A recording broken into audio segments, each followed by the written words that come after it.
বন্ধু নেযাবাহে বহল বাটে বাটে বহল বাটে বাটে বন্ধু বহল পথৰ পথিকৰ নাই যে উপায় তৰিব বহল পথৰ পথিকৰ নাই যে উপায় তৰিব খন্তে গৈ খন্তে ৰয় ভাবিছো এবাৰ অন্তিম দশা তোমাক ঘূৰি অহা নেযাবাহে বহল বাটে বাটে বহল বাটে বাটে বন্ধু বন্ধু ওলাবাটে পথে নৰয় যতে ততে বৈকুণ্ঠে নিসন্দেহে ওলাবাটে পথে নৰয় যতে ততে বৈকুণ্ঠ নিসন্দেহে যাতনা তাৰণা হানিবা লাঞ্ছনা দেখিহে হবাৰে ভূল মোৰ বন্ধু দেখিহে হবাৰে ভূল দুখে আনে সুখৰ যুগ মনৰ বাঞ্ছা কৰে পুৰ দুখে আনে সুখৰ যুগ মনৰ বাঞ্ছা কৰে পুৰ খন্তে গৈ খন্তে ৰয় ভাবিছো এবাৰ অন্তিম দশা তোমাক ঘূৰি অহা নেযাবাহে বহল বাটে বাটে বহল বাটে বাটে বন্ধু পবিত্ৰ বাইবেলে কৈছে বহল পথে অনন্ত নৰকলৈ লৈ যায় আৰু সেই পথেদি বহুতে গমন কৰে কিন্তু ঠেক পথে অনন্ত জীৱনলৈ লৈ যায় কিন্তু অলপ লোকেহে যায় আপুনি যীশুৰ পথত যাবনে বন্ধু নেযাবাহে বহল বাটে বাটে বহল বাটে বাটে বন্ধু বহল পথৰ পথিকৰ নাই যে উপায় তৰিব বহল পথৰ পথিকৰ নাই যে উপায় তৰিব খন্তে গৈ খন্তে ৰয় ভাবিছো এবাৰ অন্তিম দশা তোমাক ঘূৰি অহা নেযাবাহে বহল বাটে বাটে বহল বাটে বাটে বন্ধু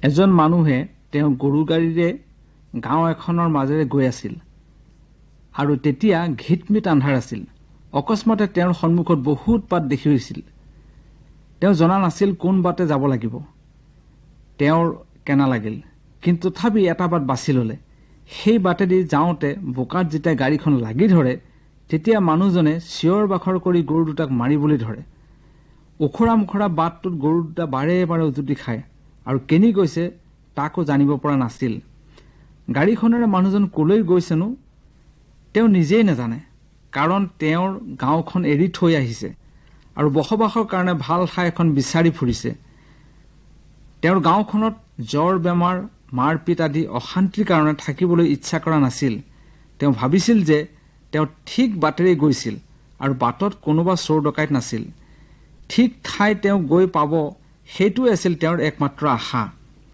এইদৰে আমিও আমাৰ জীৱন যাত্ৰাৰ পথত যাত্ৰা কৰি আছো কিন্তু আমি জানোনে আমি কলৈ গৈ আছো নাইবা সেই গৰু গাড়ীৰে যোৱা মানুহজনৰ নিচিনা ঠিক পথ নজনাকৈ ভুল পথেৰে গৈ আছো নেকি যাত্ৰা শেষ হোৱাৰ পূৰ্বেই আমি আমাৰ পথ শুদ্ধকে জনাটো দৰকাৰ নহলে যাত্ৰা শেষ হোৱাৰ পাছত আমি পুনৰ যাত্ৰা আৰম্ভ কৰিব নোৱাৰো জীৱনৰ পথ পাপ আৰু দুখেৰে পূৰ্ণ জীৱনৰ পথত শয়তান আৰু দুষ্টাত্মাবোৰে চোৰ ডকাইতৰ নিচিনা জীৱনৰ সুখ আনন্দ লুট কৰিবলৈ বাটত খাপ দি ৰৈ থাকে আমি যেন ভুল পথ মনোনীত কৰি লওঁ তাৰ বাবে শয়তানে আমাক সদায় প্ৰবঞ্চনা কৰে। কিছুমানে সুধিব পাৰে, কিন্তু সেই সকলোবোৰ পথে ঈশ্বৰৰ গুৰিলৈ নিনিয়েনে? কেতিয়াও নিনিয়ে। বহুত পথে পাপ, মৃত্যু আৰু নৰকলৈ লৈ যায়। শয়তানৰ স্থান নৰকত মানুহক ঈশ্বৰৰ পৰা চিৰকাললৈকে পৃথক কৰি ৰাখে আৰু তাৰ পৰা হাত সাৰিবৰ কাৰো উপায় নাই। ঈশ্বৰৰ গুৰিলৈ লৈ যোৱা কিবা বাট আছেনে? আছে, কিন্তু বাট এটাই মাথোন। এই বাট মানুহৰ দ্বাৰা সৃষ্টি হোৱা বাট নহয়, কিন্তু সকলো মানুহৰ কাৰণে ঈশ্বৰে সৃষ্টি কৰা পথ। এয়া সৎকৰ্মৰ পথো নহয়। ঈশ্বৰৰ গুৰিলৈ যোৱা এই পথ কেনেকৈ পাব পাৰি? আপুনি আপোনাৰ পাপৰ কাৰণে অনুতাপ কৰি যীশুত বিশ্বাস কৰিলে তেওঁ আপোনাক শুদ্ধ পথত গমন কৰোৱাব। যিসকলে এই পথৰ সন্ধান পায় তেওঁলোক আন্তৰিক আনন্দেৰে ভৰা, কাৰণ তেওঁলোকৰ জীৱনৰ পাপ সম্পূৰ্ণৰূপে শুচি হয়। যীশুত বিশ্বাস কৰি তেওঁৰ অনুসৰণ কৰাৰ কাৰণে তেওঁলোক অনন্ত সুখলৈ লৈ যোৱা সেই পথ বিচাৰি পায়। যীশুত বিশ্বাস কৰি তেওঁৰ অনুসৰণ কৰা লোকত বাদে কোনেও সেই পথৰ যাত্ৰী হ'ব নোৱাৰে। কিন্তু শুনক, সেই পথ ঠেক, সৰল, এই পথ পবিত্ৰ আৰু এই পথ আনন্দেৰে পূৰ্ণ। আপুনি যদি আপোনাৰ পাপৰ কাৰণে অনুতাপ কৰি তেওঁত বিশ্বাস কৰে, তেন্তে ঈশ্বৰৰ পুত্ৰ ত্ৰাণকৰ্তা যীশুৱে আপোনাক সেই পথত গমন কৰাব। তেওঁ আপোনাক শুচি কৰিব আৰু অনন্ত জীৱন দান কৰিব। সৰ্বনাশলৈ লৈ যোৱা পথৰ পৰা আপোনাক ৰক্ষা কৰিবলৈ তেওঁ আপোনাৰ কাৰণে নিজৰ জীৱন দান কৰিলে। আপোনাৰ পাপৰ মূল্য বহন কৰিবলৈ তেওঁ মৃত্যুবৰণ কৰিলে। তেওঁ বিশ্বাস কৰা প্ৰত্যেকজনকে তেওঁ গ্ৰহণ কৰে। আপুনি কেতিয়াও পাপ আৰু অন্ধকাৰত গমন কৰিব নালাগিব। আপোনাৰ জীৱন সম্পূৰ্ণ সলনি হ'ব। আপুনি পাপ আৰু শয়তানক পিঠি দিব আৰু ঈশ্বৰ আৰু স্বৰ্গভূমিৰ ফাললৈ মুখ কৰি আগবাঢ়িব।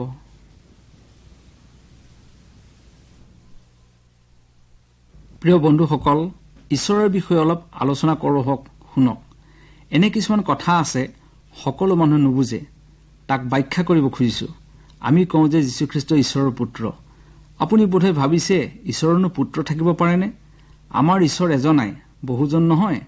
তেওঁ নিজেও জন্ম হোৱা নাছিল আৰু তেওঁৰ কোনো ল'ৰা ছোৱালীও নাই। ঈশ্বৰে তিৰোতা বিয়া কৰি সন্তান জন্ম দিয়া বুলি ক'লে মাৰাত্মক ভুল কৰা হ'ব। নিশ্চয়তাৰে আমি ক'ব পাৰোঁ যে তেওঁ বিয়াও নকৰে আৰু সেইদৰে সন্তানৰ পিতৃও হ'ব নোৱাৰে। আমি যেতিয়া কওঁ ঈশ্বৰৰ পুত্ৰ, তেতিয়া মানুহে জন্মলাভ কৰাৰ অৰ্থত তাক নুবুজাই।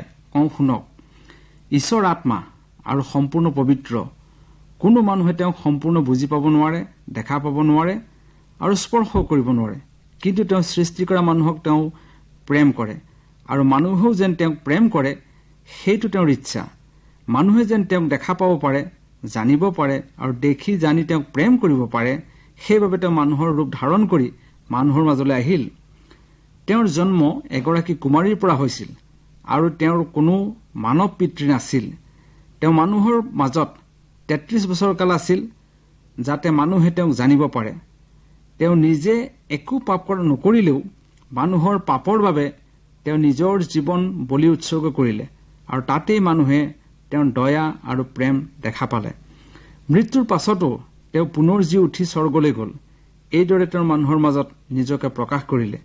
মানুহৰ দৰে তেজ মঙহত জন্মগ্ৰহণ কৰাৰ কাৰণেই তেওঁক ঈশ্বৰৰ পুত্ৰ বুলি কোৱা হৈছে।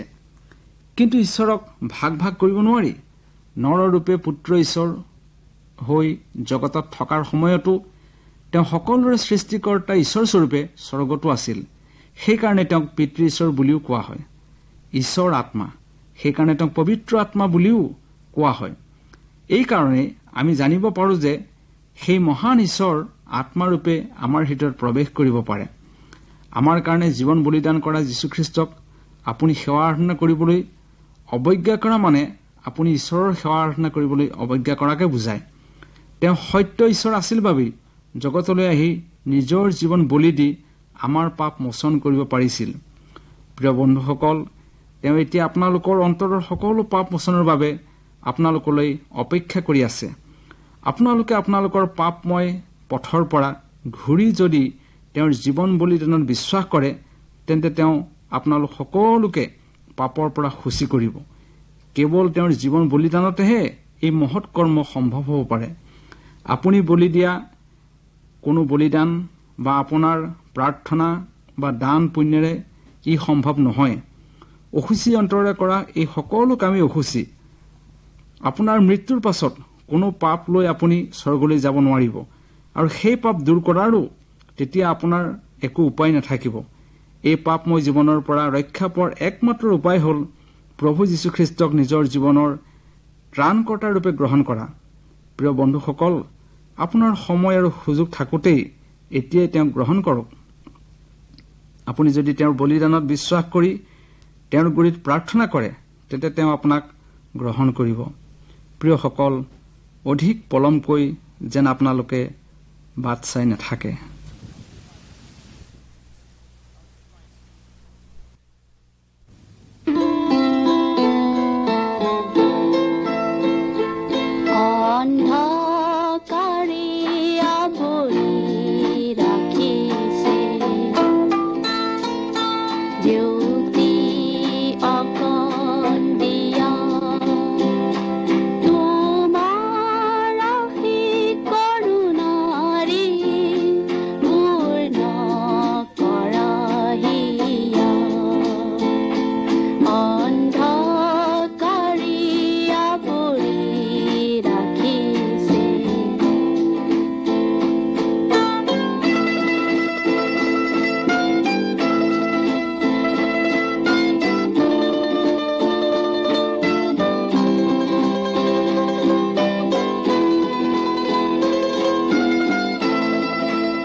মহাশয়, আপুনি কৈছে যে ঈশ্বৰে জগতক ইমান প্ৰেম কৰিলে যাতে যিকোনোৱে তেওঁত বিশ্বাস কৰে তেওঁ নষ্ট নহয় কিন্তু অনন্ত জীৱন পায়।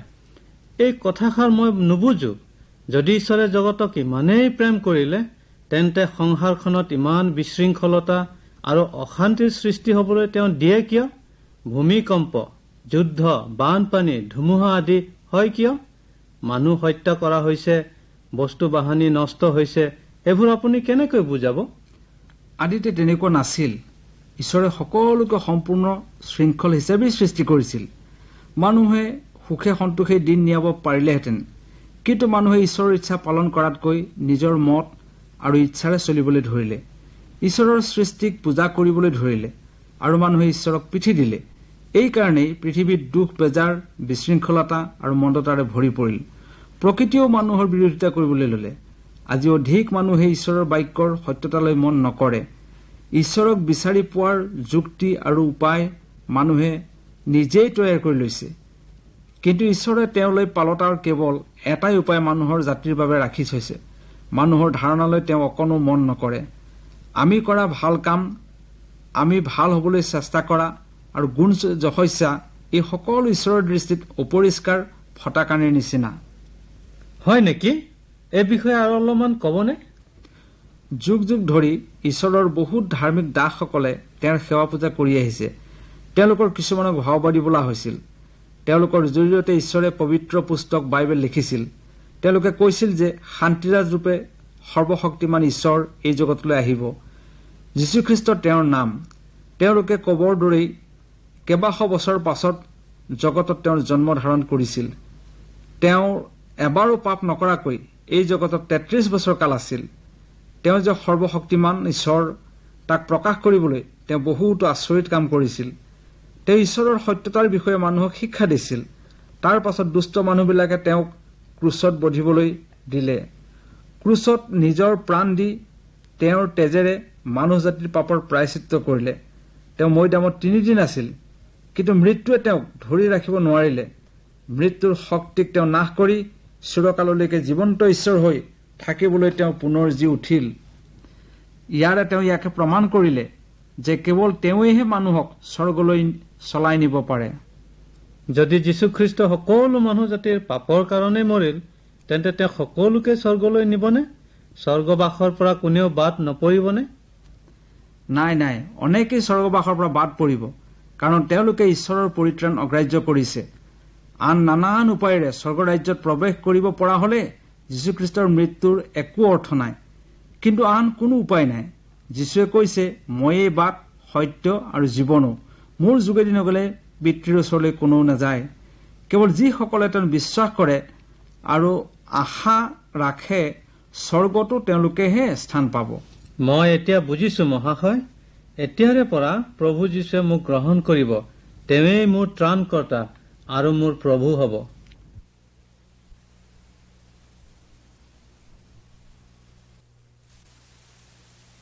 প্ৰিয় বন্ধু, ঈশ্বৰৰ বাক্যলৈ মন দিয়ক।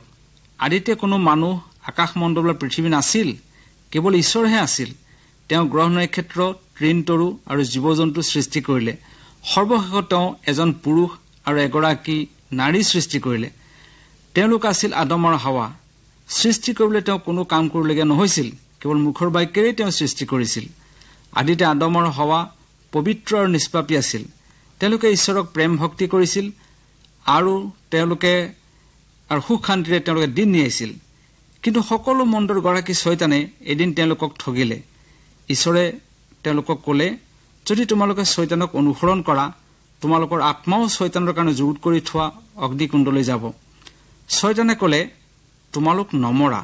গতিকে তেওঁলোকে ঈশ্বৰৰ পৰা আঁতৰি শয়তানক অনুসৰণ কৰিলে। তেওঁলোকে মন কঠিন কৰি ঈশ্বৰৰ সৈতে থকা সম্বন্ধ ছিঙি পেলাইছিল। ফলত ৰোগ ব্যাধি, দুখ বেজাৰ, ভয় আৰু মৃত্যু জগতত আবিৰ্ভাৱ হল। তেতিয়াৰে পৰা সকলো মানুহেই পাপ কৰি আহিছে, কিন্তু ঈশ্বৰে এতিয়াও আমাক সকলোকে প্ৰেম কৰে। ঈশ্বৰ পবিত্ৰ আৰু তেওঁ মন্দতা ঘৃণ কৰে। ঈশ্বৰে আদম আৰু হাৱাক এইদৰে কলে, মই তোমালোকক ভাল পাওঁ, মই তোমালোকৰ বন্ধু, কিন্তু তোমালোকৰ পাপৰ বাবে তোমালোকে শাস্তি পাবই লাগিব। এদিন তোমালোকৰ পাপৰ ভাৰ মই নিজেই লম। মই মোৰ একমাত্ৰ পুত্ৰক এটি শিশুৰূপে জগতলৈ পঠিয়াই দিম। যেতিয়া তেওঁৰ সিদ্ধ সময় হ'ব, তেতিয়া তেওঁ তোমালোকৰ মন্দতাৰ কাৰণে নিজৰ জীৱন বলিদান কৰিব।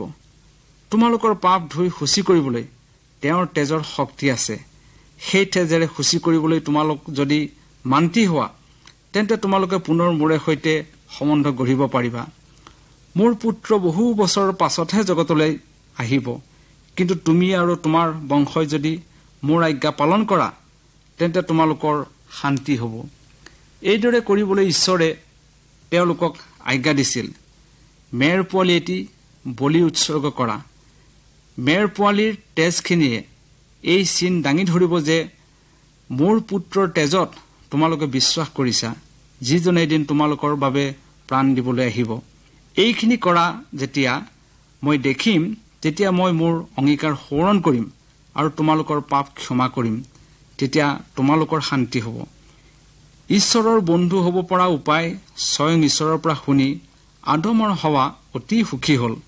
সেইদৰেই বহু বছৰৰ পাছত যীশুখ্ৰীষ্টৰ জন্মৰ আগমন হ'ল। তেওঁ নিষ্পাপী নিষ্কলংক আছিল, কিন্তু এই জগতৰ সকলো মানুহৰ পাপৰ কাৰণে তেওঁ মৃত্যুবৰণ কৰিলে।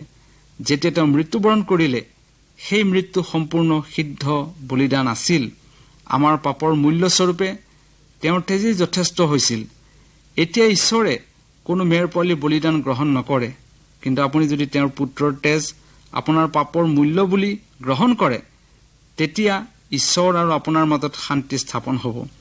আজি এই যীশুত আপুনি বিশ্বাস স্থাপন কৰিবনে?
মই এটা প্ৰশ্ন সুধিবলৈ ইচ্ছা কৰোঁ, খ্ৰীষ্টিয়ান মানেনো কি? এই প্ৰশ্নটোৰ বহুত উত্তৰ ইতিমধ্যে আপুনি পাইছেই, কিন্তু প্ৰকৃতপক্ষে ইয়াৰ এটাই উত্তৰ আছে। উত্তৰটো সহজ আৰু সেইটো ঈশ্বৰৰ বাক্যৰ পৰা পোৱা যায়। যীশুখ্ৰীষ্টই একমাত্ৰ ঈশ্বৰৰ পুত্ৰ বুলি বিশ্বাস কৰা ব্যক্তিজনেই হৈছে খ্ৰীষ্টিয়ান। সকলো মানুহৰ পাপৰ কাৰণে মৃত্যুবৰণ কৰিবলৈ ঈশ্বৰে যে যীশুক এই জগতলৈ পঠালে তাক তেওঁ বিশ্বাস কৰে। তেওঁৰ পাপৰ কাৰণে যে খ্ৰীষ্ট মৰি পুনৰ জি উঠিল তাক তেওঁ বিশ্বাস কৰে। খ্ৰীষ্ট যে তেওঁৰ অন্তৰত বাস কৰে তাকো তেওঁ বিশ্বাস কৰে। আপুনি ভাবিব পাৰে যে আপুনি খ্ৰীষ্টিয়ান, আপুনি ঈশ্বৰৰ আজ্ঞা পালন কৰিবলৈ হয়তো আপ্ৰাণ চেষ্টা কৰি আছে, বহুতবাৰ ভালকৈ কৰিবলৈ আপুনি চেষ্টা কৰি আহিছে, কিন্তু দেখিছে আচলতে আপুনি পৰা নাই। প্ৰাৰ্থনা কৰি ঈশ্বৰৰ বাক্য পাঠ কৰি আপুনি একো আনন্দ উপভোগ কৰিব পৰা নাই। যীশুৰ বিষয়ে আনৰ আগত ক'ব পৰা নাই। আপোনাৰ অন্তৰত আনন্দৰ একো গীত বাজি উঠা নাই। আপোনাৰ জীৱনত যীশুক কিয় আনে নেদেখে?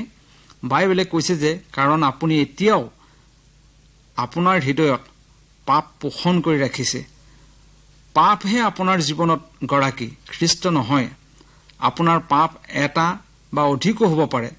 খ্ৰীষ্টক আপুনি আপোনাৰ জীৱনত সকলো সময়তে বিশ্বাস নকৰাটো আপোনাৰ পাপ। আপোনাৰ বাবে এটা শুভ বাতৰি আছে। আপুনি যদি এজন প্ৰকৃত খ্ৰীষ্টিয়ান, তেন্তে যীশু আপোনাৰ জীৱনত বাস কৰা উচিত। অৱশ্যে সঁচা যে তেওঁ স্বৰ্গত আছে, কিন্তু আপোনাৰ শৰীৰো যীশুখ্ৰীষ্টৰ মন্দিৰ। আপুনি জানে যে মৃত্যুৰ পাছত যীশু পুনৰ জি উঠিল।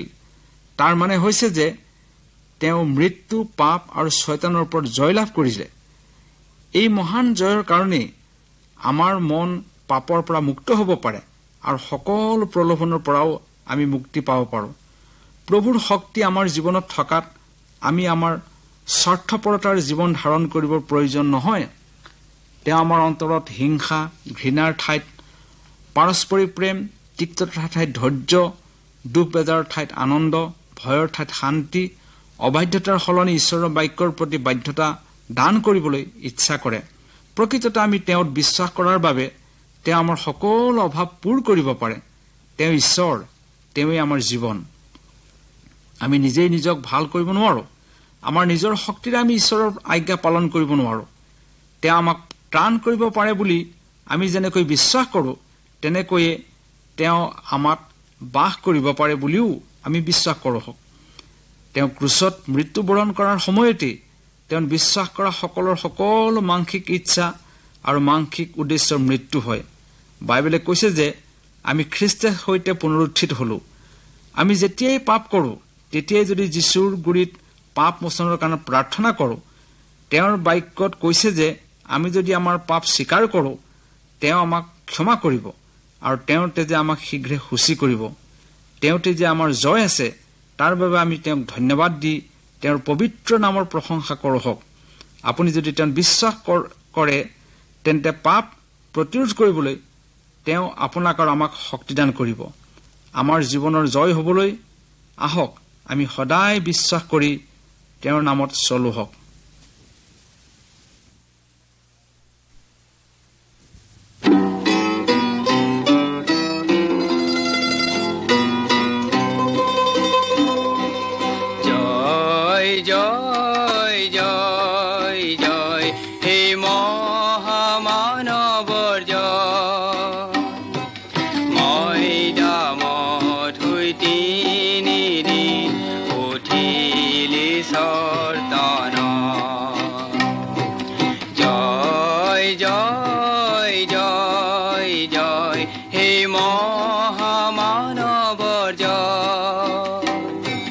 মৈদামত শুই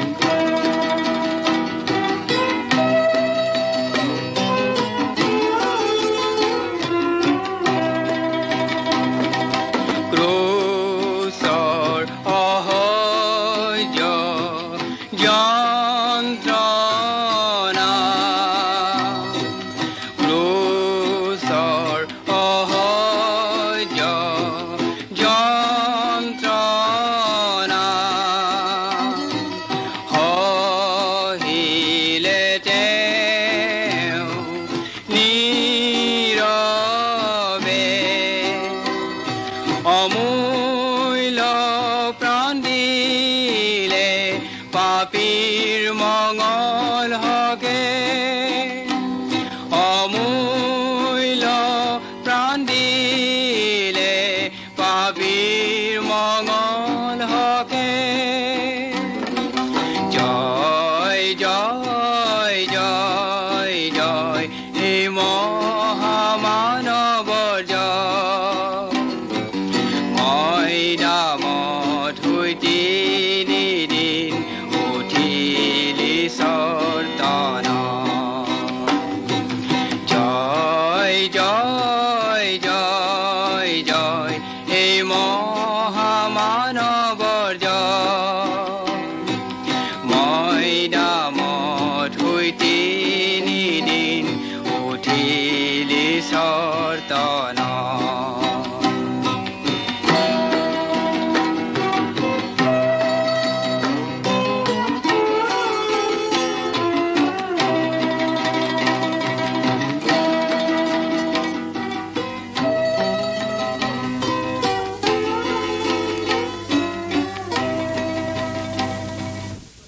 বাস্তৱিকতে সৰ্বমানৱ জাতিৰ মহান পৰিত্ৰাতা প্ৰভু যীশু খ্ৰীষ্ট নৰৰূপী ঈশ্বৰ হোৱাৰ বাবেই মৃত্যুৱে তেওঁক ধৰি ৰাখিব নোৱাৰিলে সৰ্বনাশী মৃত্যু বন্ধনৰ শিকলি ছিঙি থানবান কৰি গৰ্বী কবৰৰ গৰ্ভৰ পৰা মহাজয়েৰে মহাপ্ৰতাপেৰে তেওঁ পুনৰ জি উঠিল জয় সেই ত্ৰাণকৰ্তাৰ জয়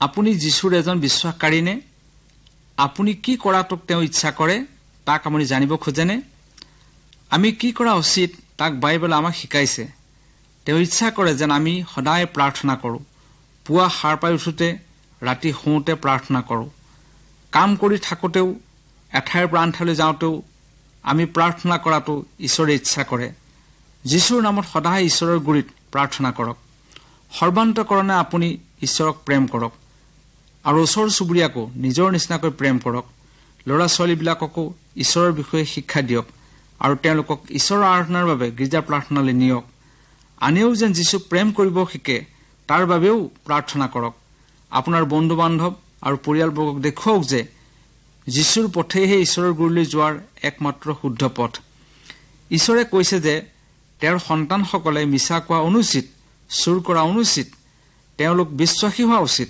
নিজ হাতে কঠোৰ পৰিশ্ৰম কৰি নিজৰ পৰিয়ালৰ জীৱিকা অৰ্জন কৰা সেইটো তেওঁলোকৰ উচিত বেপাৰ বাণিজ্য কৰিলে বিশ্বাসী ৰূপে কৰা উচিত সকলো ঠগ প্ৰবঞ্চনাৰ পৰা আঁতৰি থকা উচিত আনক সহায় কৰিবলৈ সদায় প্ৰস্তুত থাকিব লাগে খ্ৰীষ্টীয় বন্ধু বান্ধৱীসকলৰ প্ৰতি সৎব্যৱহাৰ কৰিব ঈশ্বৰৰ যি দাসসকলে আপোনাক ঈশ্বৰৰ বাক্যৰ শিক্ষা দিয়ে আপোনাৰ আত্মিক পৰিচৰ্যা কৰে তেওঁলোকক সহায় কৰি তেওঁলোকৰ প্ৰয়োজনীয় বস্তুৰ যোগান ধৰক ইয়াকে কৰিলে আপুনি ঈশ্বৰলৈ দান কৰা হ'ব যেতিয়া আনে আপোনাক অসৎ ব্যৱহাৰ কৰে তেতিয়া খং নুঠিব বা হিংসা নকৰিব বৰং তেওঁলোকৰ মংগল চিন্তা কৰিব ঈশ্বৰৰ প্ৰেম আপোনাৰ অন্তৰত থকা উচিত আনকি যেতিয়া আমি পাপী আছিলোঁ তেতিয়াই যীশুৱে আমাক প্ৰেম কৰি আমাৰ নিমিত্তে নিজৰ প্ৰাণ দিলে আমি তেওঁৰ শত্ৰু হৈ থাকোঁতেই তেওঁ আমাক প্ৰেম কৰিলে আপোনাৰ শৰীৰ অনিষ্ট হ'বলৈ অনিষ্ট সাধক একো কাম নকৰিব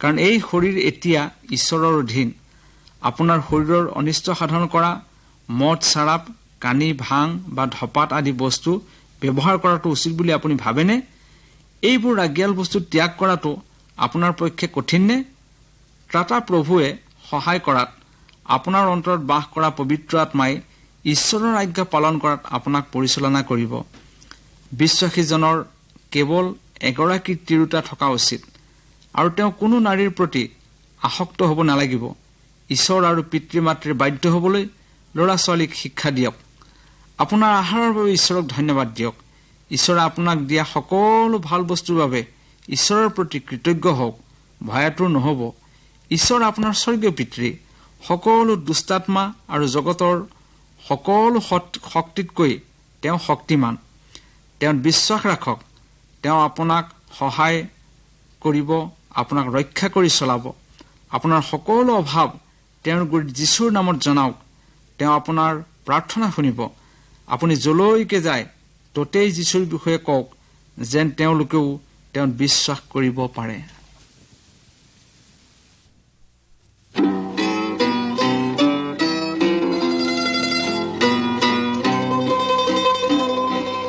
জয় জয় জয় জয় হে মহামানৱৰ জয় মৈদামত হৈ তিনিদিন উঠিলি চৰ্তন জয় জয়